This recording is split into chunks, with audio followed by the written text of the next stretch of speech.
Hi, and thank you for joining us today. I'm Ronda Jackson, your host, serial entrepreneur, and small business advocate on the road to recovery.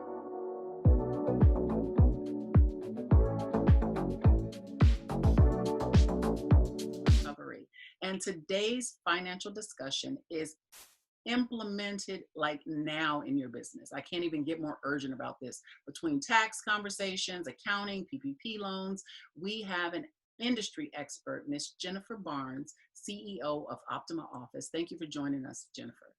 Thank you so much for having me, Rhonda. Happy to be here. Oh, you're very welcome. You're very welcome. So I do have to share with you guys that I am not only a dear friend and admirer of Miss Jennifer, but I'm also a client, because I want you to understand that I'm bringing you resources that have been tried and tested. So thank you again, Jennifer. Will you tell us a little bit more about Optima Office? We appreciate and value our clients, and when they want us to do something like this, I'm even more honored. So thank you. I'm glad that things are going well. Well, Optima Office provides all the accounting support that a business could need, from the CFO level all the way down to bookkeeping, and on a part-time basis. So our clients don't need to go and hire a full-time controller or a full-time CFO, especially if they don't have 40 hours worth of work for that person to do.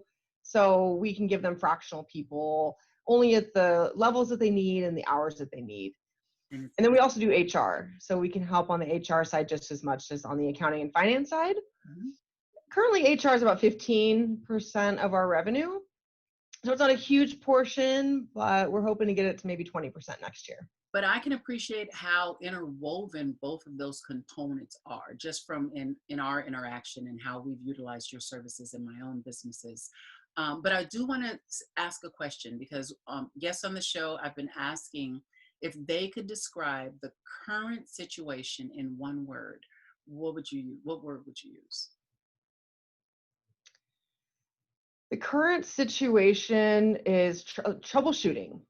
Okay. Always, what blocking and tackling, what's coming up next. It just hasn't been in a steady state. Oh yeah, no, it's ever changing. So then let's center the conversation. So did COVID-19, civil unrest, did it amplify problems in your business, or did it cause problems in your business? It definitely caused problems. Pre-COVID, school was open, and about 70% of our employees are working parents. And that makes it really difficult when you're trying to work and you're trying to help your clients out, whether it's creating a new handbook or whether it's creating an updated cash flow forecast or anything. And then you've got children around.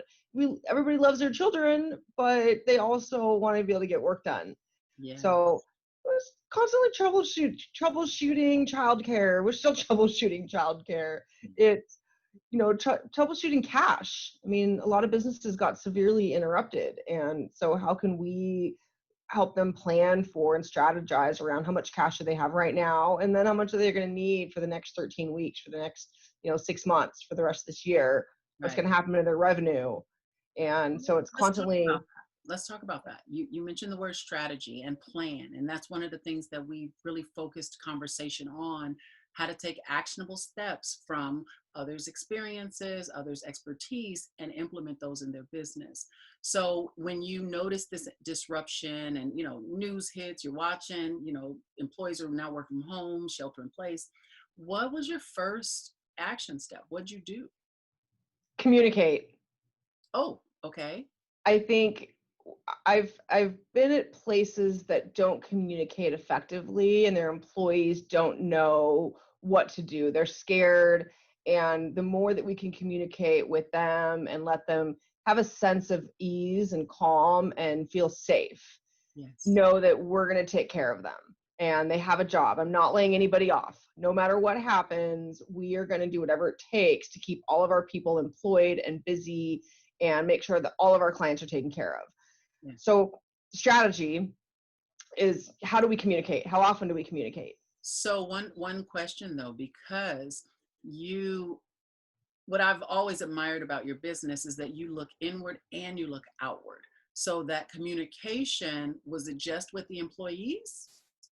with the client. So what we did was we initially communicated with all of our employees, and we set up, we're going to have Zoom calls regularly, even twice a week for right now, and more email communication. But one of the first steps was take about 150 of our clients and list who is the most senior person on every single one of those accounts, and then individually look at all 150 companies and say, what do they need?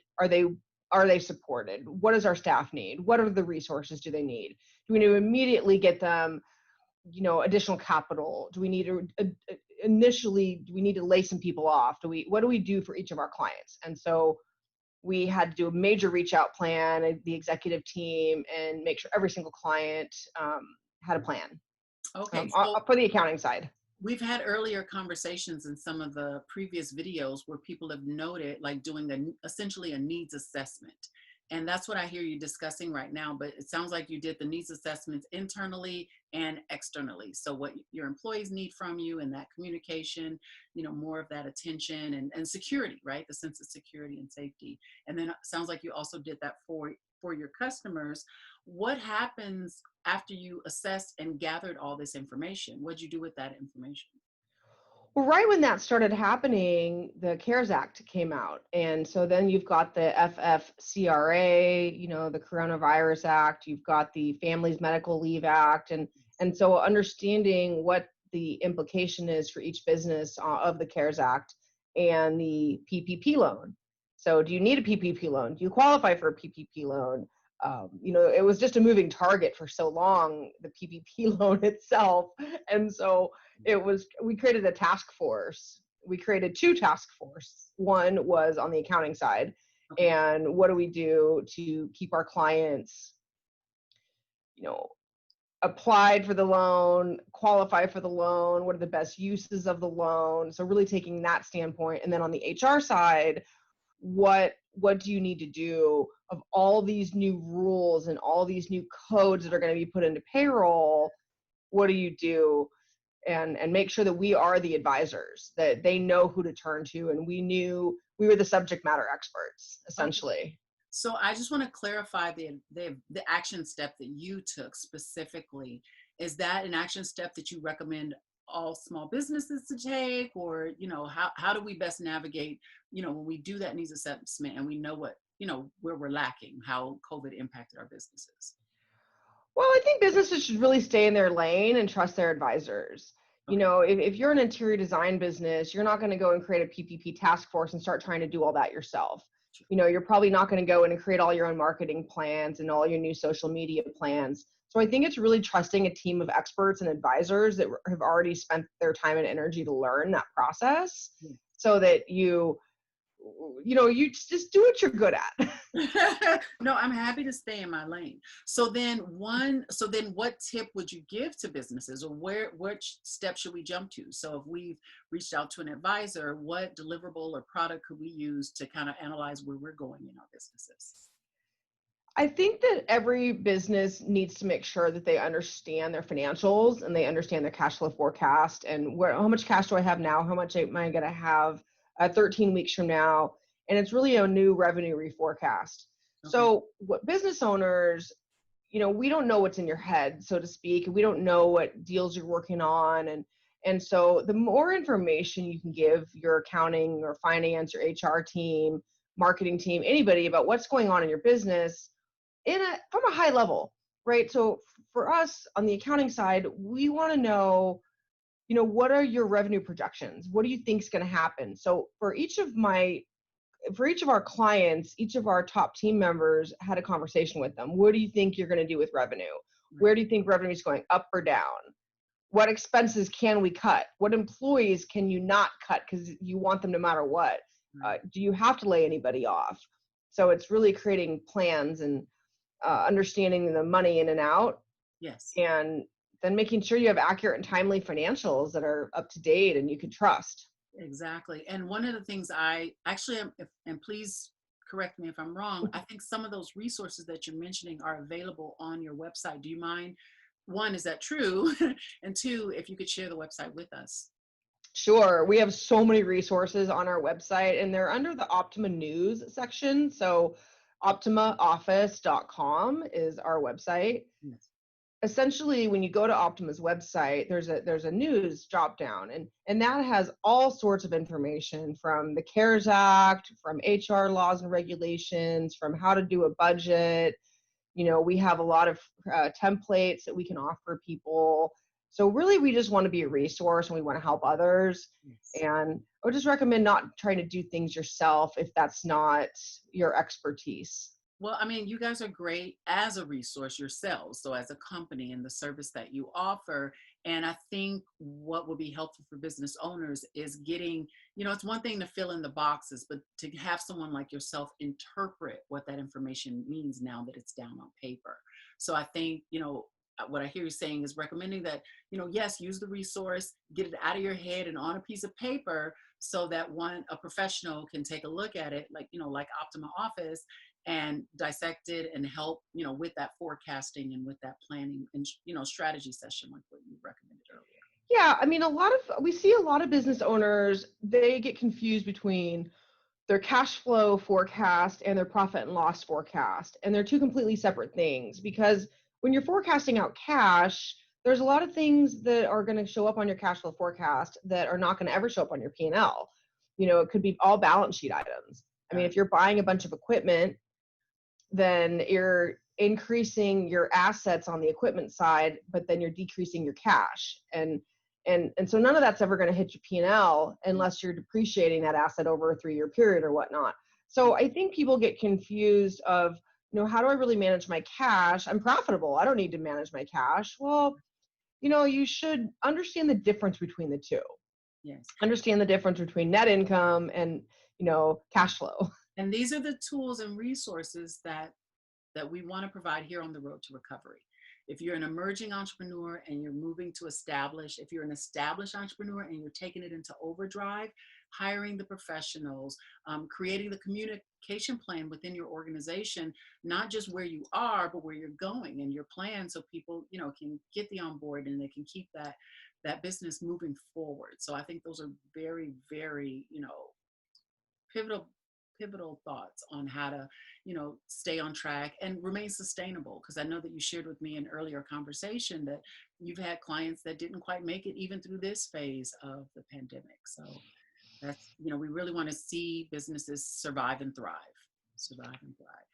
Yeah, absolutely. I mean, some of the businesses, if you're in events and tourism and, convention management, or you're dealing with, a large restaurant groups, some people just had to shut down. Some people weren't even allowed to operate. Right. If you had 10 nail salons, I mean, your revenue is just done right away. And so it's how do you navigate that?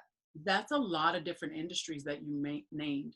Is there a universal, single actionable step that you would recommend any business in any industry to do? Just like they click away from this video and they go do this one thing. What would that be?